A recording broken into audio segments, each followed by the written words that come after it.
Carlos Cifuentes. El nombre de mi ponencia es La dominación simbólica de Dios, mujeres entregadas al Señor. Principalmente este trabajo, bueno, yo soy compañera Valentina de la Universidad de Santiago de Filosofía, nació en el mismo seminario de género. Principalmente fue porque me llamó la atención un día pensar en por qué había mujeres hoy en día que seguían entrando a los conventos. Con todas las libertades que uno tiene, o sea, tenemos la píldora, tenemos la libertad de elegir, más que nada, y dentro de esa libertad de elegir también está el convento, pero me parece que nadie lo recuerda. Y por otra parte, quise fijarme en la Biblia, porque, como mencionó en un momento Valentina, es uno de los sistemas patriarcales más grandes de nuestra tradición occidental. Por eso mismo me dediqué a revisarla y encontré una dicotomía que tiene hacia la mujer, que es con la cara de Eva principalmente, donde la mujer se ve como un foco de pecado, de tentación demoníaca, versus la Virgen María, que sería la madre pura virgen y sacrificada, por supuesto. Ahora voy a dar inicio. Durante siglos, la posición del hombre por sobre la mujer se ha llegado a considerar prácticamente natural, casi indiscutible. A pesar de esto, son pocos los argumentos que nos ayudan a justificar esta jerarquía arbitraria. Sin embargo, dentro de estos podemos encontrar algunos tan arraigados a la tradición occidental que se hace casi imposible arrancarlos de raíz. Uno de ellos pertenece a una de las principales religiones del mundo, el cristianismo. Con principales no quiero decir que sea la más importante, sino la que tiene la mayoría de adeptos en el mundo. Para poder ahondar en nuestro tema, debemos comprender la noción de violencia simbólica definida por Pierre Bourdieu. Señala que esta violencia, cito, violencia amortiguada, violencia insensible e invisible para sus propias víctimas, que se ejerce esencialmente a través de los caminos puramente simbólicos de la comunicación y del conocimiento, o más bien, del desconocimiento, del reconocimiento o, en último término, del sentimiento. Esta relación social común ofrece una ocasión privilegiada de entender la lógica de la dominación ejercida en nombre de un principio simbólico conocido y admitido por el dominador y el dominado. Esto ya sean idiomas o estilos de vida, etc. Cierro comillas. En otras palabras, la podemos encontrar en todas las instituciones, en distintos espacios, en los ritos, en las divisiones de trabajo, en los uniformes, en estereotipos, etc. Convivimos a diario con ella y nunca nos damos cuenta cuando estamos siendo violentadas o violentados. Las Sagradas Escrituras, desde sus inicios, se han empeñado en dejar a la mujer en un rol más secundario. Además, ha sabido ejercer una violencia simbólica perpetuada en su historia hasta la actualidad. Y es más, esta se encuentra representada en distintas congregaciones e instituciones, en especial de su hija más querida, la Iglesia Católica. Con esto no me quiero referir tan solo a sus opiniones vertidas contra el aborto, el divorcio, los anticonceptivos, la homosexualidad, etc., sino a su manera más gráfica y más antigua de perpetuar esta violencia, el convento. Curiosamente, los únicos estudios intelectuales que logré recopilar se enfocan principalmente en la época colonial de Latinoamérica. ¿Cómo podrá ser que a alguien de la actualidad no le llame la atención ver que una monja no pueda dictar una misa, por ejemplo? ¿O cómo es que nadie se asombra en que en la actualidad siguen ingresando novicias a los conventos? Lamentablemente no voy a poder contestar esta interrogante, pero sí voy a poder ahondar en las razones históricas y socioculturales de la violencia que ejerce la Iglesia Católica sobre mujeres que se han entregado por completo a la religión. En el Génesis de la Santa Biblia se relata la creación del universo, donde una de las últimas creaciones es el hombre. Dios, al verlo tan solo, decidió crear un ser semejante a él. Para esto lo duerme y a continuación le extrae una costilla para crear a la mujer. Cuando el hombre la ve, le dice, cito, «Esta sí que es hueso de mis huesos y carne de mi carne. Esta será llamada varona, porque del varón ha sido tomada». Génesis capítulo 2, versículo 23. La nueva integrante del paraíso, llamada Eva, en vez de causar alegría, solo provocó desgracias, a causa de su ingenuidad. Comió el fruto prohibido del árbol de la sabiduría, que le dio la malvada serpiente. Cuando Dios se enteró de esta desobediencia, los expulsó a ambos de su preciado jardín, sin antes decirle a Eva, cito, «Multiplicaré tus sufrimientos en los embarazos, con dolor darás a luz a tus hijos, necesitarás de tu marido y él te dominará». Génesis 3, versículo 16. Con estas palabras condenó a la mujer culturalmente en el inconsciente colectivo de la humanidad, y que es por culpa de la primera mujer en el mundo que el hombre tiene que salir a trabajar, que es una de las condenas que también le dio a Dios por Adán, por haber sido tan ingenuo también al haberle creído a Eva. Y es por culpa de la primera mujer en el mundo que son expulsados de la vida paradisíaca. Es la misma culpa la que la lleva a una vida de sumisión histórica, pues esta condena no radicará solo en Eva, sino en todas las mujeres que vendrán a poblar y a parir en el mundo. Este fue el primer eslabón en la cadena de la violencia hacia la mujer. Esto le permitió al hombre aplicar un sistema de dominación para su conveniencia, desembocando también en construcciones de relaciones de dominación, mediante ciertas categorías creadas para ello. Fernando Benítez, en Los demonios en el convento, sexo y religión en la Nueva España, describe la ceremonia en la que Juana Inés de Asbaje toma los votos para transmutar hacia Sor Juana Inés de la Cruz. Al momento que hace su ingreso al monasterio, las monjas les quitan sus ropas profanas para ponerles su uniforme, es decir, su hábito, bendito. Esto representa, cito, un hacer como que la Virgen se casa con Cristo, un acto esencialmente lúdico que subraya la aleluya y contradice la imposición de la reja. Es también un signo mágico. Benítez. Al quedar encerrada, o mejor dicho, encarcelada, según la Iglesia, pasa a ser un ser sagrado. Ella muere para el mundo, pero vivirá solo para Jesucristo, que se ha convertido en su esposo. Principalmente me enfoqué en las monjas de claustro, porque es la única investigaciones que puedo encontrar de la Nueva España. Era muy raro ver una monja como en la calle en esa época. Al parecer, sí hay una salida para el cristianismo, que más tarde se convirtió en la religión de la Iglesia Universal, la Iglesia Católica, para que la mujer se pueda reconciliar con Dios, y esa es casarse con su hijo y ser su madre al mismo tiempo. Mediante una vida de virginidad, pobreza, aunque la pobreza no siempre se cumplía porque había monjas que tenían esclavas en esa época, y obediencia. Todo esto implica que la mujer que ingresa a la vida de recogimiento deberá renunciar al mundo material, purificarse constantemente a través de la oración para conectarse con su amado esposo, vivir bajo los parámetros del total decoro, en el fondo seguir las indicaciones expresadas de la Santa Biblia, cito. Asimismo, que las mujeres se arreglen decentemente, que se vistan con modestia y sencillez, que no se adornen con peinados rebuscados, con oro, joyas o vestidos lujosos. Adórnese más bien con buenas obras, como conviene a mujeres que hacen profesión de servir a Dios. Primera carta a Timoteo, capítulo 2, versículos 9 y 10.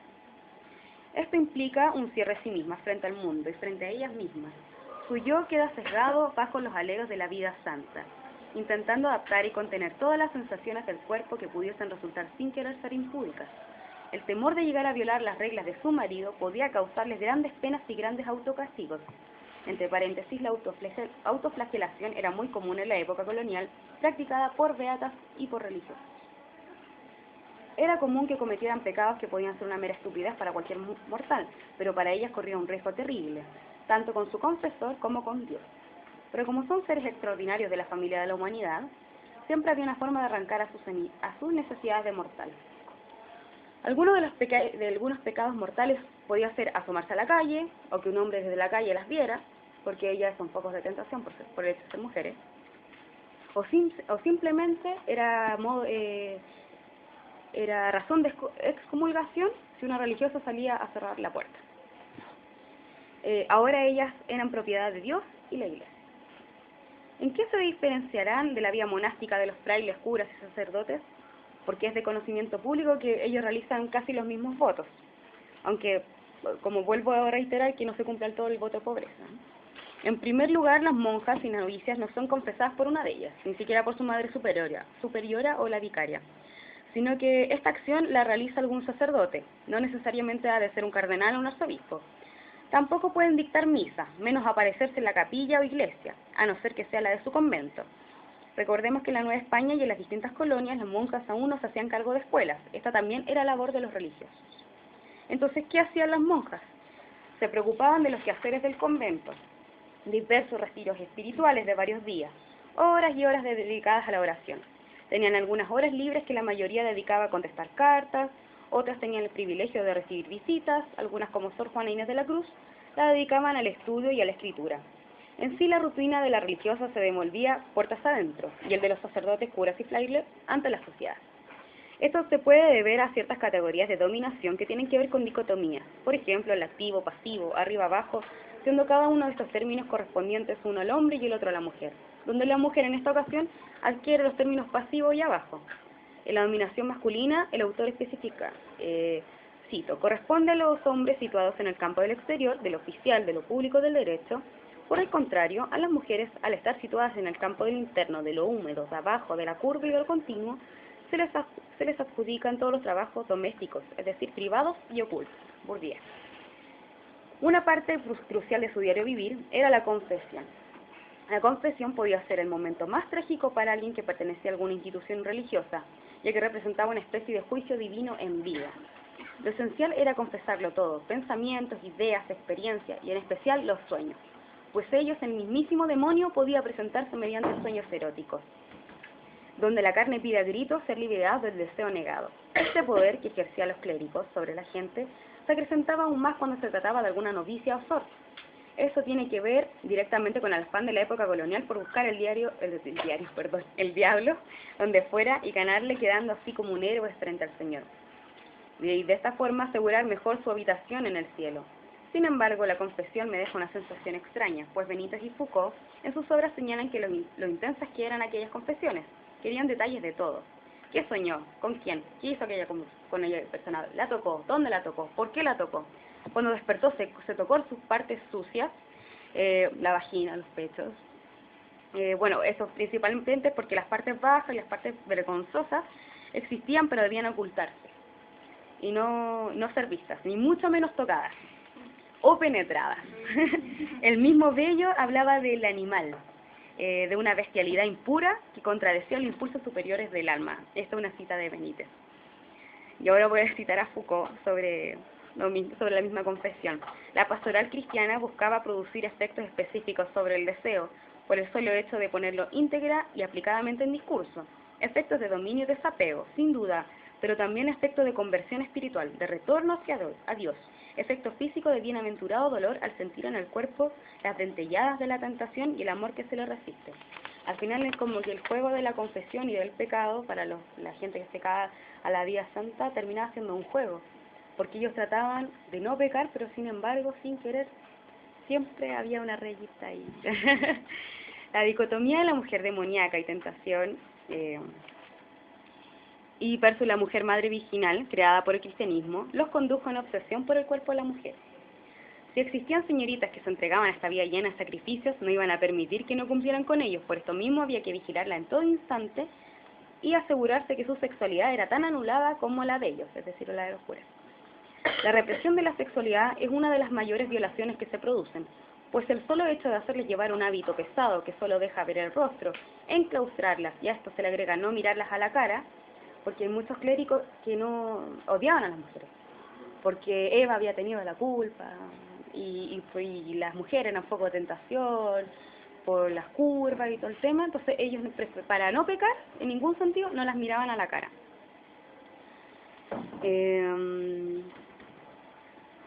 Por esto mismo la anulaban como sujeto individual. Ellos se casaron para no ser libres. Bueno, en la época ninguna mujer era libre.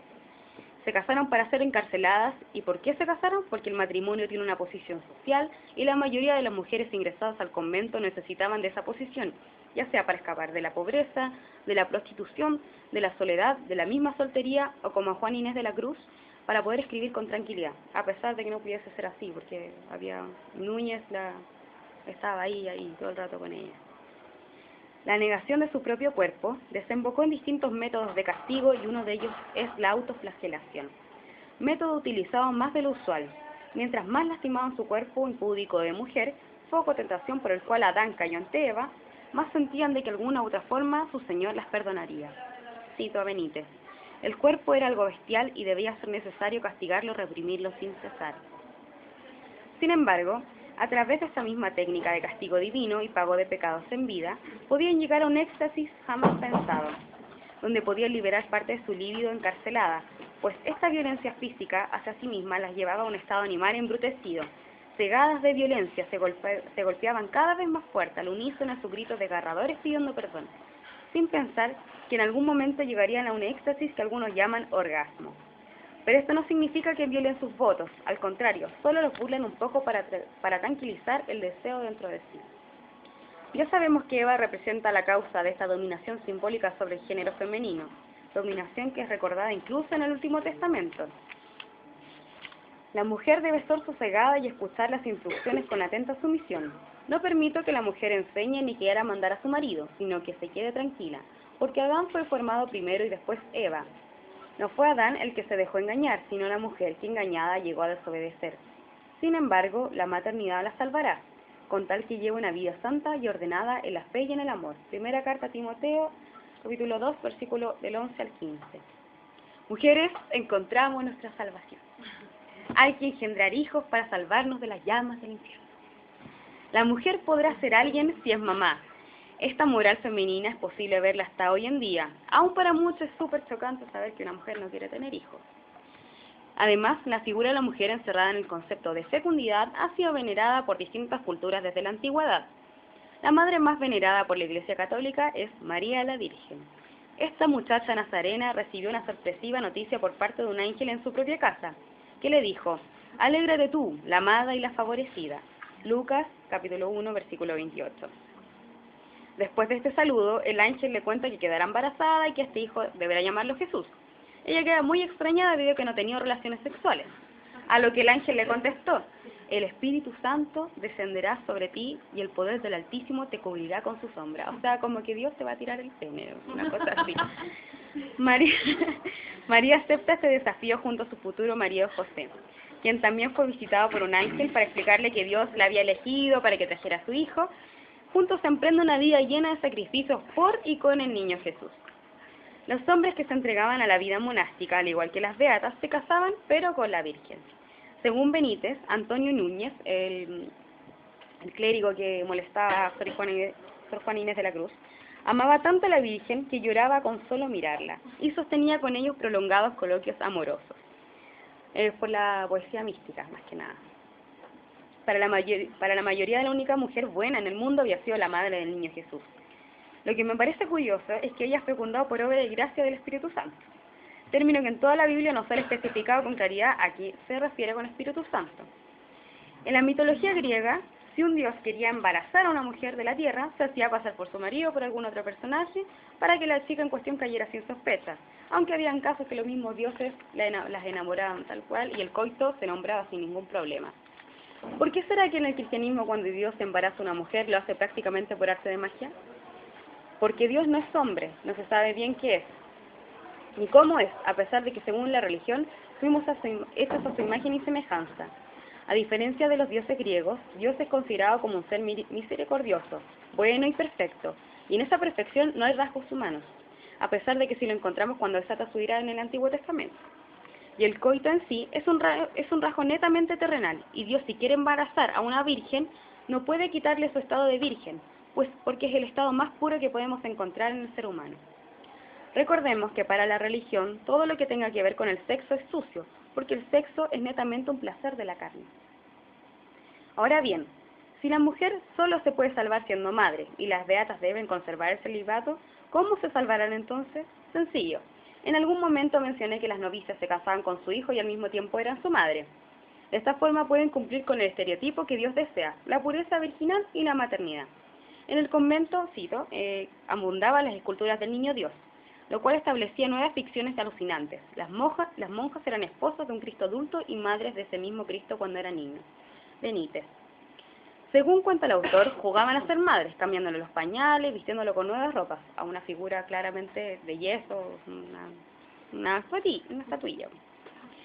Pero al mismo tiempo se entregaban con fervor a su marido. Algunas, tal como jugaban a ser madres, jugaban a ser esposas.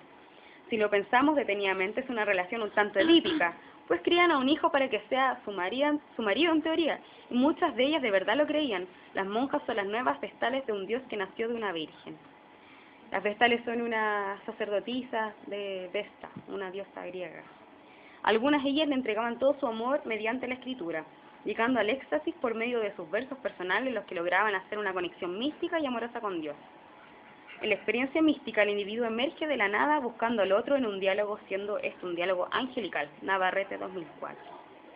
En la época de la Nueva España, el siglo XIII, muchas beatas tuvieron problemas con el clero, debido a que estaban ocupando otro tipo de técnicas para llegar a Dios, solo con el afán de buscar su predilección. Dios es un marido polígamo y hay que luchar para conseguir la mayor atención posible. Algunas utilizaron la autoflagelación para asegurar que tenían estigmas en su cuerpo. Esto lo señala Alejandro Araya. Esto las condujo al juzgado más temido de la época, la Inquisición, que catalogó a muchas como herejes. El problema radicaba principalmente en la manipulación y en las mentiras que creaban para sentirse y demostrarse más santas que las demás. Lamentablemente, esto se asociaba con la naturaleza de la mujer, la histeria, término que se aferra al estereotipo de la mujer demoníaca y tentadora. Cito Foucault: el cuerpo de la mujer fue analizado, calificado y descalificado como cuerpo integralmente saturado de sexualidad, según el cual este cuerpo fue integrado bajo el efecto de una patología que le sería intrínseca. La madre, con su imagen negativa, que la mujer nerviosa, constituye la forma más visible de esta histerización. La monja es madre y esposa, y ha de cumplir con los deberes que su sociedad le impone, que son más exigentes que los deberes de cualquier otra esposa mortal. Dios, según mi punto de vista, es uno de los seres más machistas de los que he tenido conocimiento. Quiere subyugar a la mujer a una vida, según sus escrituras, ideal, tras el encarcelamiento de su propio ser, de su propio cuerpo, de su propio yo, de ser mujer y de sentirse mujer, y más que nada de conocerse a sí misma, privándolas de toda sensación que pudiera causar placer en la carne. Cito a Benítez: su sexo es tan ardiente que debe ser preservado, haciéndolas invisibles a las miradas de los hombres, y situándolas en un espacio guarnecido de murallas y rejas cruzadas de puñales. Cierro la cita. Muchas cayeron en prácticas un poco desconcertantes, porque probablemente necesitaban creer que realmente estaban casadas y que realmente habían fecundado un hijo, al igual que la Virgen. Probablemente estaban celosas de esa imagen, pues ella había sido elegida por su Dios para cargar a su hijo. Para finalizar, quiero dejar en claro que mi intención no es decir: monjas del mundo, unidos, rebélense en contra de la religión, quítense el yugo de la Virgen y de Eva. No. La verdad, solo estimaba revisar esta religión y revisar uno de los lugares más olvidados del catolicismo, y claramente intentar demostrar y de vislumbrar la violencia simbólica que posee la Biblia, mostrar a las distintas mujeres que profesan esta fe que se violentan a sí mismas día a día. Por último, me di cuenta que lo que decían en misa, que todos somos hijos de Dios e iguales ante Él, es mentira. El hombre es su hijo predilecto y las mujeres y homosexuales hemos de someternos para poder pertenecer a su familia. Muchas gracias.